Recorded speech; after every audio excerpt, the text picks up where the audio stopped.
Hi, everyone. Welcome to Coffee Time with Masterminds. Today is a very special show. We have Mayra LaSalle-Kaplan with us. And not only is she a leader who's going to tell us about her leadership journey, but she is my best friend. My other co-hosts, Rebecca Tuttle and Peter Blakely, are on vacation. So Myra and I get to chat it up. Two girlfriends reflecting back on how they became leaders and why they continue in this role. So grab a cup of coffee and join us for what's going to be an exciting 30-minute conversation about where it all began. Hello, everybody, and welcome back to Coffee Time with Masterminds. My name is Peter Blakely, and I'm the founder and principal of Blakely Consulting. Welcome to Coffee Time with Masterminds. I am Cynthia Rojas, founder and principal of To Your Growth. Welcome to Coffee Time with Masterminds.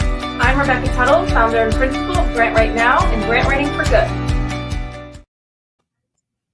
Hi. Yay, that worked smoothly. For those of you who don't know this, I'll give you a little insight. I never pressed that button to have the jingle play, and this is the first time, and it worked. Myra, how are you? I'm good. You did a great job. Because don't ask me to do it. I told you I'm not techie at all. I could barely do this. How untechy. But Myra, you put that background behind you and then inspired me to put the same background. So one, it feels like we're together in the same room, but two, Absolutely. You figured that out all by yourself. There's certain things I can do and certain things I cannot do. This was easy for me. How are you? Thank you for having me on your show. This is my third time on your show. I love it. Oh my God. Yes. We are moving toward having consistent guests. And you are definitely one of them. You are one of our most loyal viewers. We have a handful of them who come and watch us every week, and we say hi. We also say hi to our listeners in Australia who are listening to us via podcast, via radio station. And if you are joining us, please put your name in the comments and tell us where you're from, because we love to hear. We get listeners and viewers from everywhere across the world. So it's really always nice and exciting. But let me introduce you in the topic of the show, because I am excited. So Coffee Time with Masterminds is intended to be a 30-minute conversation for and by and of leaders of mission-based organizations. And what we want to do is have conversations about leading through complexity. And we do that every week, and we have loads of material. And sometimes we have to stretch out the material because there's so much to talk about. Then we invite guests to come and join us. But what we have not done is a reflection show on how does one become a leader, right? And for some of us, it just happens on us. And for others, we work toward leadership. And so I thought it would be a good show to have, since our co-hosts are both on vacation. Rebecca and Peter, I'm sure you're watching, and I am hoping you're having a wonderful time off. And I thought it'd be great for us to talk about what drove us to where we are today, because another unique thing is that you and I have known each other since before we were leaders. Isn't that great? 19 and 21. Yes, we were 19 and 21 years old. So we've only known each other about 6 years. That's right, because I'm not a day past 25. That's my story, and I'm sticking to it. 25 is a year I could repeat and repeat. You stick to it. But I'll tell you, when I met you, you were starting, I think you were beginning in the schools. You served some time in the private sector, and then you were starting your career in the schools. And you'll correct me if I'm wrong, but today you are the Director of Student Services for Queens South in New York City with the Department of Education, or the Board of Education. And so we're going to talk about that journey. But when you and I met, I was also not a leader. I was just entering the corporate world. And we were young. I was 19 and starting my first office job. And I fell in love. I knew whatever I wanted to do, it had to be in an office. So let's talk about you. Mayra, tell us how you started in the educational system, or did your leadership start in the private sector? Where would you name the beginning of that? So when we met, I was working for the corporate world and I was customer service rep, and then I became customer service manager. So the leadership started there, never planned. It just fell into my hand and they promoted me, different management. So they promoted me to customer service manager. And then of course, the company went belly up and I had to find another job, right? Like I'm sure most people did back in the early 90s. So I got a job at the DOE. I was very young. I was Department of 20, Education. Department of Education. I was 23. Starting out as a teacher and just went up the channels. Education was not my first career choice, but it sort of fell in my lap, and I fell in love with the kids, and just watching them learn and grow. And I knew that like one of the things that we all know science was not my forte, and one of the things that Cindy taught me in college was how to study for science tests. Right?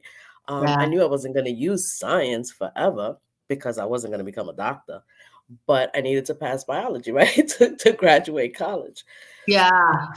So, and you taught me that. So I remember you being so happy whenever I would learn something. So when I was teaching kids and they were learning, that is the pivotal moment of a teacher. Like when kids are learning something, they're like, wow. I was like, oh God, they got it. They understood it, right? Like that's the major part. But and then I just went through the channels. I became a dean, a grade advisor, coordinator, assistant principal, and which led me to this position now that I have as a director of student services for the city. So it's just something, but that was planned. In other words, for me to become a leader was planned within the Department of Education because I went through the proper channels. You have to get a specific license for that. So you had to go to get another master's for that. And so you got to go through the channel. So I did the whole thing. I finished everything like 2003, 2004. I didn't become a leader till 2006. I wanted that whole licensing, the fact that I had accomplished that to really marinate, right? Like, is this really what I want? Do I really want to stay in the classroom? Do I want to leave the classroom? And then after 18 years of teaching, I decided that, yeah, I was ready to leave the classroom and just do something else, And that's what I did. So that as of 2006, I've been a leader. So what was it? What was it like in the very beginning? So you're in the private sector and you said it came upon your lap, which to me translates into you probably didn't have any training. And now you're leading. What was that like? Well, no training for the customer service manager part, right? Because that you just, they know you, and it's like with a little bit of everything, because it happens in the Department of Education too. It's not what you know, it's who you know. I shouldn't be saying that, right? We're live. But I said it anyway. I said it anyway, right? But that's what happens in the corporate world, sometimes it's who you know. And so it fell into my lap, and I knew that I liked it. I knew I liked to make the decisions. I knew that I liked when someone said to me, can I do this, right? I wasn't arrogant about it, but I knew that if I knew the answer, to me, it was teaching also. And I didn't know that was going to be my calling, the teaching part, but it was the teaching to someone something to do it correctly, Yeah. So the teaching, I'm going to write this in the comments because I love this. The teaching is what inspired your leadership. Yes. Yeah. Helping others learn. Yeah, I am producer and co-host and also a guest on the show. So I'm doing it all. I'm gonna make Rebecca so proud, I swear. So I'm sure they're very proud of you. Oh, thank you. So, your desire and your enthusiasm to teach others and help them learn is what inspires your leadership. Is that a fair assessment? It is a fair assessment, even till today. When I'm teaching teachers how to de-escalate students, right, in behavioral crisis, or when I'm teaching teachers to really take a look at themselves, right, that emotional competence piece that many of us don't have, or many of us don't practice every day, so we get into trouble. Um, Mhm. that piece, when teachers at the end of my training, it's a 4-day training all day. At the end of that training, when someone comes up to me and says, "This has changed my life," I knew that what I was doing, I knew that what I Mm, did got to them, and I always tell them that what I train is not a magic pill, right? Because you have to be coachable, right? You have to want to yeah. learn, and you have to want to receive something. But those who receive it and those who are coachable are so successful after my trainings, and that makes me proud. That's amazing. And so, although your progression in the Department of Education was planned, did you receive any leadership training or management training or coaching or mentoring before I you did. started being responsible for people's lives? I did. So I like to think that I've had a lot of directors who have had an impact on my leadership style, on how I make decisions. I mean, we all have our own individual personalities, and God knows I have a really strong personality. You know this of me. But I one of my principles, I think the last principal that I worked for, he really inspired me because even though he was really eccentric and I loved him, um, he really loved the kids. And I knew that I wanted to take that piece from him, that empathy that he had for children, and even the empathy that he had for staff. Even when it was funny because a couple of coworkers and I, we always have a joke. Like he would say, "The consequences are going to be horrific," and then you go and you butter him up, and you're like, "Oh," he'll be like, "Okay, go, go, go, go," right? So that piece, he would never really give you any consequences. But that piece I knew I wanted to take from him, but I also learned what I didn't want to take from him. And Mm, that's the piece, right, that you have to really be prepared to not just follow someone who's mentoring you, but really take both pieces, what you don't want it to look like and what you want to take. And oh so my I God. think that I had a combination of both, that I was able to make myself my own leader and like have my own leadership style, right? And that's not to say that people now who either work under me or people who I train don't may not like some of my leadership styles, but I think 30 years within the system, I've earned the right to keep my leadership style. And unfortunately, my personality says, if you don't like it, you don't like it. If you like it, use it. Yes, and so we do get to that point.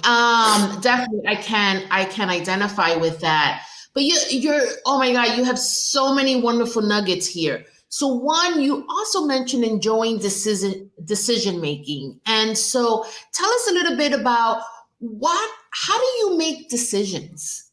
Do you have tools? Do you have a framework that you follow? How do you make decisions as a leader? Yeah, As a leader, it may be different from yeah. your personal life. Yeah, well, within the Department of Education, there's certain, regulations that we have to follow, and I base my decisions on certain regulations. Do we kind of curve it a little bit? Sometimes. Listen, it's all about, I always tell people that it's always about building relationships. I have 151 principals. I know all of them, but I'm really close to 30 principals. I have relationships with 75 of them. And then the other 50 fall in the category where I'm going to be here for you. I'm going to support you. You may not like my recommendation. I can't tell you what to do because you're your own leader of your own school. But here's what I recommend you to do because I think this would be the best outcome. You don't have to Mm. try it my way first. Try it your way. And then if it doesn't work your way, you can say, well, you know what? Maybe Miss Kaplan does have maybe she does have, maybe she's onto something, right? Let me try it her way. And if it works, it works. That's not to say that it's not going to work. It may not work, but try it, right? And I think that's the piece that I try to get them to see, that, you know, it's okay to say, I don't know something. A lot of times when we become leaders, we don't want to say that. Oh my God. Yes. We don't want to Yes. say, I don't In know our this, I leadership. don't know that. And we don't dare to ask questions because we think that asking questions is a weakness. It really isn't a weakness. If you don't know the answer to something, ask the question. Because then when you Yeah. know the answer, you're going to get it right. And I Yeah. always teach people, it's okay to say, I don't know this. Feel Yeah. comfortable in that piece. Because if you're not comfortable in that piece, you're never going to allow yourself the opportunity for good experiences, for bad experiences, because all the experiences are learning experiences. Learning experiences. I love that. Yeah. I'll type that in when I have a second. I love that sentence. And so your decision making framework starts with following protocol and regulations because you are also part of a larger institution, which is why we've Correct. always loved your voice, right? So this show is targeted toward more toward mission based, community based Hmm. nonprofit organizations. Schools are definitely nonprofit organizations, but they're also institutions and they're highly regulated, thankfully, right? Because our children are in the building. And so tell us a little bit about the human aspect of leadership and how you had to understand and bring that into your leadership because that's the bigger part. There are rules you have to follow, but you're also leading human beings. Tell us a little bit about that. So I think that that is different and that looks different for everyone. Hmm. There are some people who, I can only speak for myself. So let me just start by saying that I have a really big piece of empathy. I know how to empathize with people, and it's different than sympathizing, right? Because sympathy Yes. comes from loss, right? Empathy Right. comes from understanding or trying to understand someone's pain. That's very Yeah. different. And Yeah.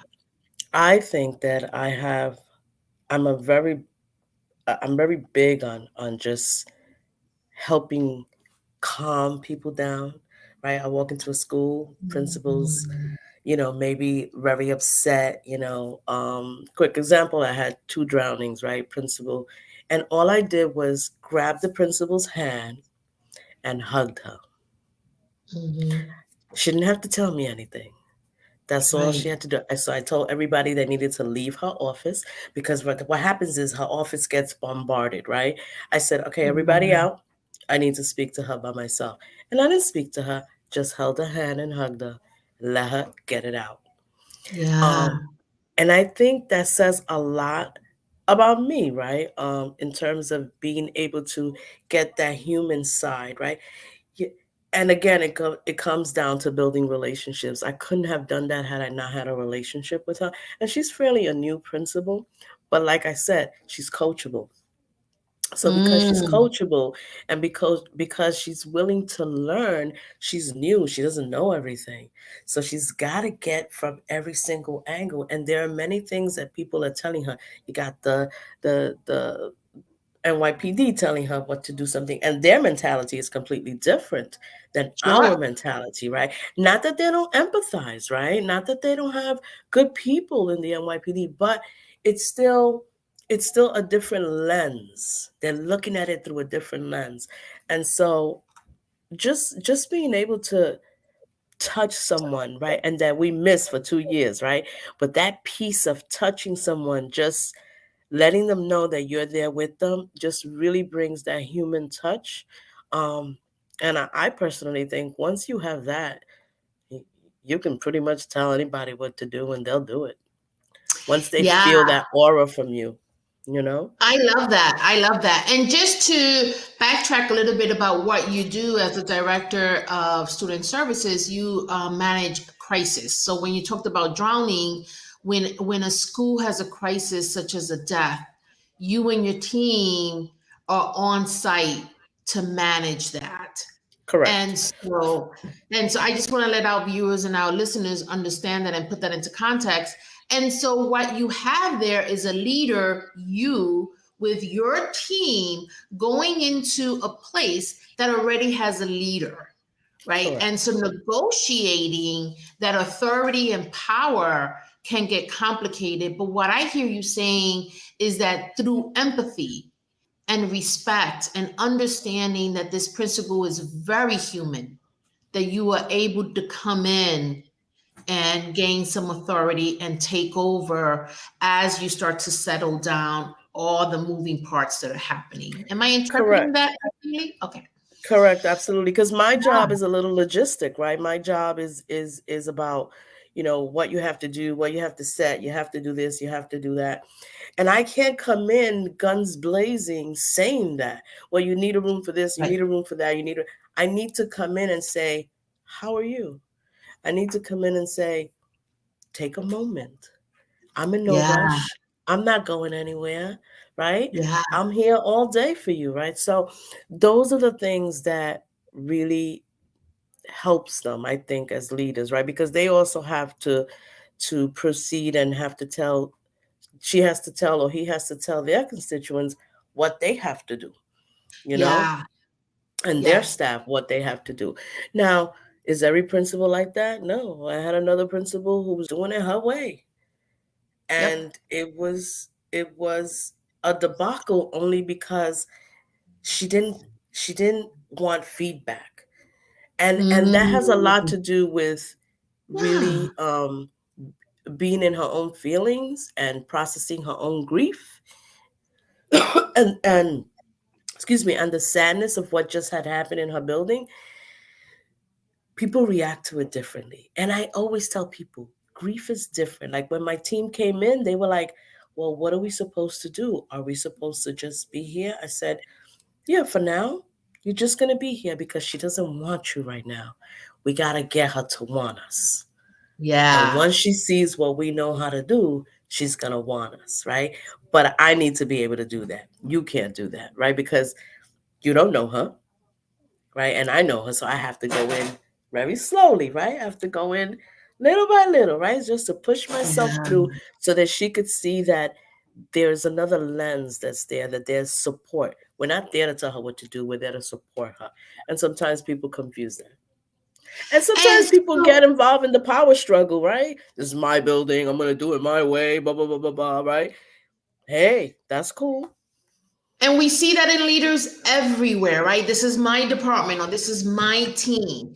And so let's move this forward. So you didn't stop at your first promotion. You have continuously sought to move your way up. What have been some of the lessons you've learned along the way that you didn't know maybe in the previous role that you've learned? So one, you said being able to admit that you don't know something. That's huge. Let me tell you something. That tells me the difference between a new leader and an experienced leader. An experienced leader would be the first to tell you, I don't know. A new leader would try to fumble their way through. What are some other lessons?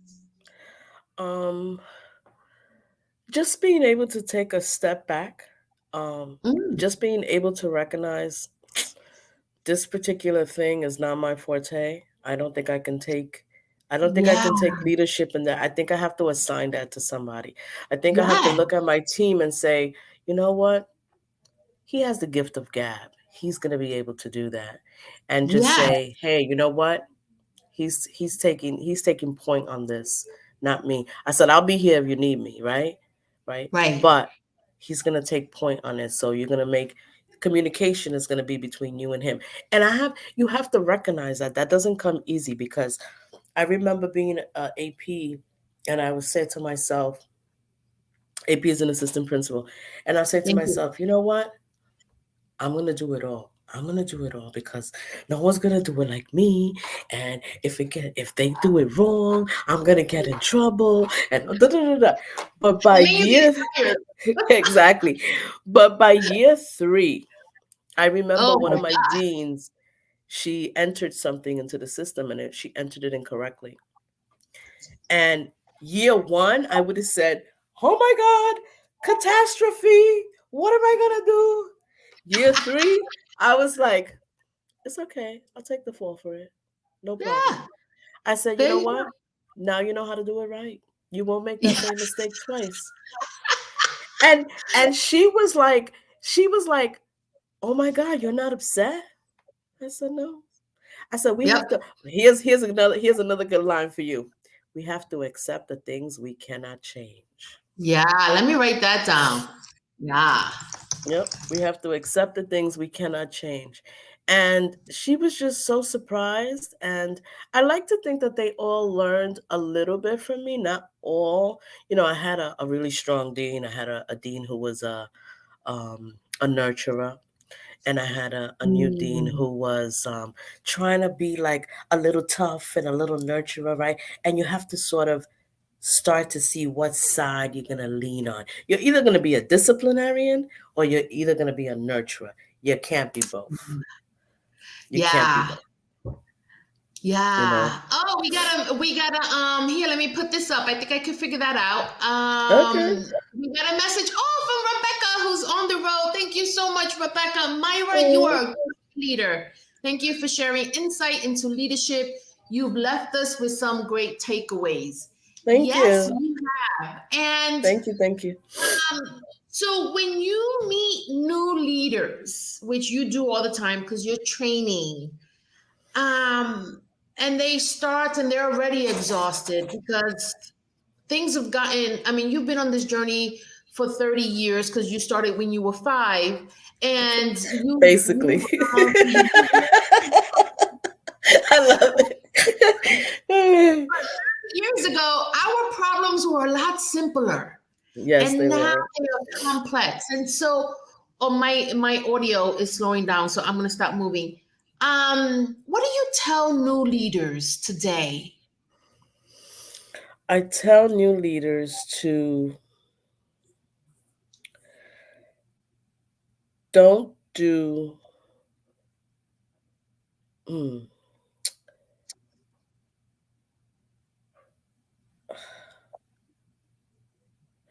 just don't do something to do it. Do something to make a difference. Oh, I love that, Myra. You Do got to make a something. difference in what you do. You have to do something to make a difference.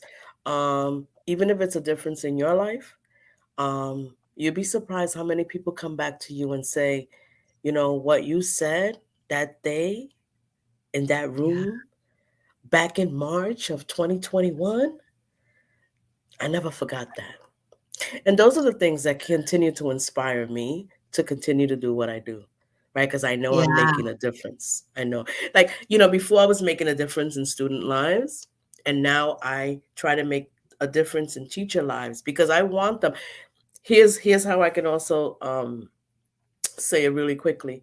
I learned how to replicate myself. Not Mm, everybody could do that, right? You want to be able to replicate yourself because you're not gonna there's not 100 of you. And so if right. you get it right, replicate yourself, share it, teach it, don't hold on to it. Share it with the world Yeah. because you want Share people that to continue to knowledge. do good. You want people to continue to Yeah. do good by students, by staff, by everyone, right? This Share has that worked. knowledge. I love This that. works. Yes, this work. You can do this work at home. I mean, you can do this with your Yeah. significant other. You know, Yeah. Yeah. And when I look at my husband and I look at him and I know that he's a little angry and I just say, and I just stay quiet or I do whatever I have to do, he'll say, "You're kind of doing that training on me, huh?" He knows exactly what I'm doing, right? He knows yeah. exactly what I'm doing, but it Oh, I works. love it. It And works. believe it or not, Myra, we have 45 seconds left. This is crazy. Wow. Doesn't the time go so fast? I But know. what's in the future for you? Are you going to continue? Do you continue to look toward leadership growth? Like, does this have a destination, or are you still well into your journey? Um, I am into my journey. a little sneak peek. I did complete a survey for principalship, just a different angle of leaders going from leading 151 schools to just leading one. How does that feel? I've never done that. I don't know if that'll happen. If it does, it does. And if it doesn't, I am happy doing what I'm doing because I'm teaching people. Yeah, and you're making a huge difference, a huge difference. Well, we are at the end of our show, and like it happens in most of our shows, we could continue talking. And so we will definitely have you back. You will continue to be our guest throughout our time here. But I want to wish you and our viewers a wonderful weekend. And thank you, Mayra, so much for your nuggets of wisdom. You're welcome. Take care. Always. Bye-bye.